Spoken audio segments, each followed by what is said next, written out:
परतद्वे सदा लीनो रामकृष्ण समाज्ञया यो धर्मस्थापनरतो वीरेशं तं नमाम्यहम्.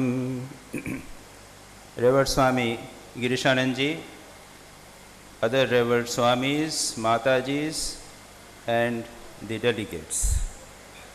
Swami Vivekananda had once said that with the birth of Sri Ramakrishna, Satya Yuga has started. The fact is that with incarnation, every incarnation, whether Ram, Krishna, Jesus, a new era begins, a new yuga, new age begins.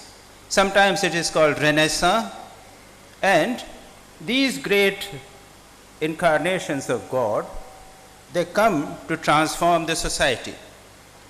And this they do in three ways.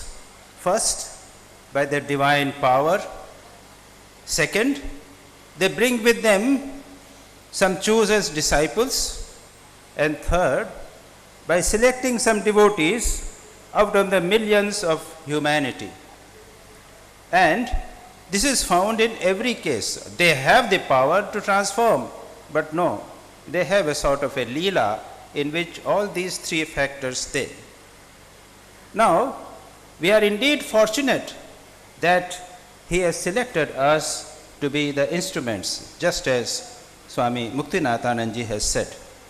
But then, we must be careful that this blessing, we must thoroughly assess the blessing.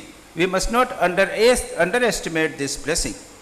After all, we have come into the fold of becoming the instruments of an Avatara Varishta, Yugavatar, becoming a part of the Ramakrishna movement.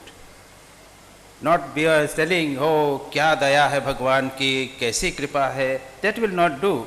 What is the second point which is important is that it has also given us a great responsibility on our shoulders.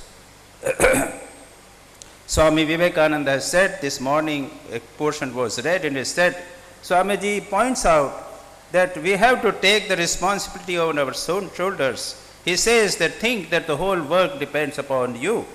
So this is a very important thing which all of us must understand.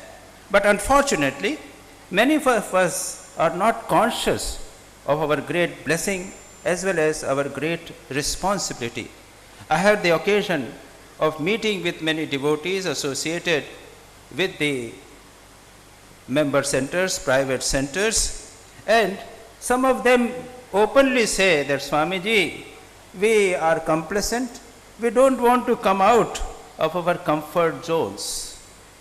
As a matter of fact, there are a number of Bhav Prachar Parishads which are working very nicely, but there are also Sikh centers, Sikh Bhav Prachar Parishads also. And for that is why they are sick, because they are not realizing their great responsibility as well as their great blessings. Now the third point which is important is that coming in fold of the Ramakrishna Bhavadhara has given us also one of the greatest opportunities. We have been exposed to very high type of ideas, ideals, as well as we have got a very good atmosphere, good sangha, good association, and this has given us a very great opportunity for Atmano Mokshartham Jagathitaya cha. Let us analyze it. Atmano Mokshartham means self-culture, character development, man-making, personal man-making. And Jagathitaya cha means selfless service. Let us go further ahead. If Bhav Prachar Parishad is concerned, when you talk of self-culture, Atmano Mokshartham, each member of the Bhav Prachar Parishad must become better human being than what he or she is at present. And secondly, Jagat Hit, you do through the Bhav Prachar activities of your center, and through it at a larger scale, various activities which have been pointed out, this you do. Now, for the Bhav Prachar Parishad, a code of conduct has already been chalked out. 10-point guidelines is there. But what about the individual development, character development? And this is very important. In the course of discussions here, it was pointed out that this is the third order. This word has been used, third order. This word has come from Franciscan order, where there are the monks form the first order, nuns form the second order, and the household devotees are considered the third order. Now there are rules and regulations, definite rules and regulations, codes of conduct are there for the monks, for the nuns. Why should not be such a code of conduct for the householders? A talk is there, and I had been trying to impress, I am discussing with Shiv Maharaj, that some sort of code of conduct must be evolved. As far as it is not done, I would suggest that we can form, individuals or your centers can form your own code of conduct with the help of, say, teachings of Sri Ramakrishna. Say, for example, Sri Ramakrishna says that live like brother and sister after 2 children.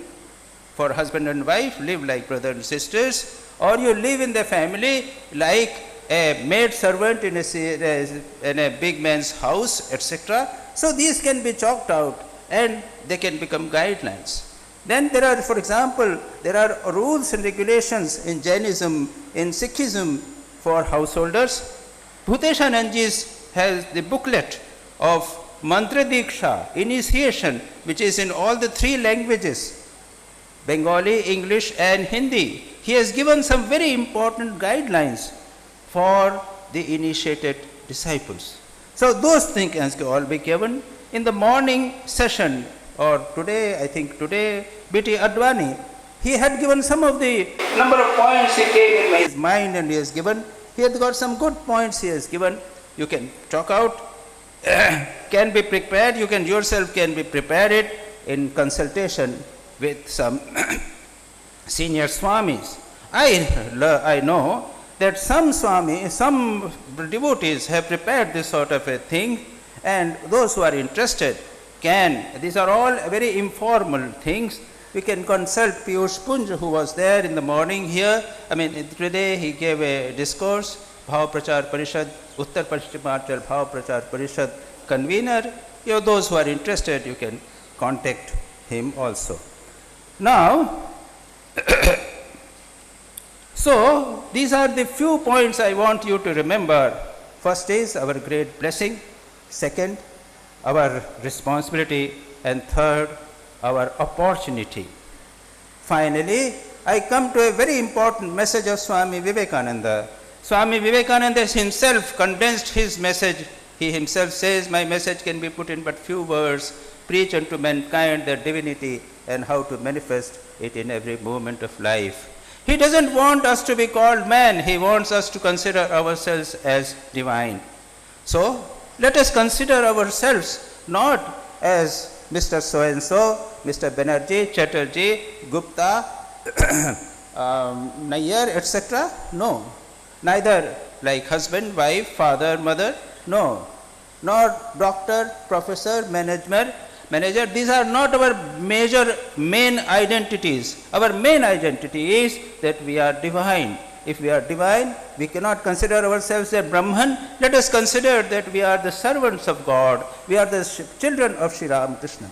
Even if that is not possible, we must consider ourselves as sadhakas. We are trying to manifest the divinity. Potentially divine we are. We are trying to manifest it. So, let us consider our first identity as sadhaka. We are sadhakas. We are spiritual aspirants. We are struggling to become God. We are struggling to manifest our divinity. And then secondary we are Gupta, Verma, manager, etc. In that case, what will happen? Whatever activity we do, that will get converted into a spiritual practice. Finally, one thing we must remember, and that is, if we do like that, as Swami Vivekananda said, all that is good will come. We will be completely transformed. Swami Vivekananda, just now I chanted Swami Vivekananda's pranam mantra, Paratatve Sadalino, Ramakrishna Samav Kiya. Swami Vivekananda is projected in various ways. Swami Vivekananda's sociological ideals, social upraising, etc., etc. is what. But let us remember that Swami Vivekananda was a Yatiraj. Swami Vivekananda was Satchita Swarupa. Swami Vivekananda Paratatve Leen. He was 80-90%, at least 75% of his mind was merged in God. We can never understand Swami Vivekananda. Not even we monks can understand Swami Vivekananda unless we go deep into meditation. We have not understood. We are forced by our ego in doing all sorts of work. Unless we become inspired by Swami Vivekananda, go deep into meditation, at least 5 or 10% of meditation we can do, then only we can understand that Swami Vivekananda, he worked with his 75% mind merged in God. Thank you.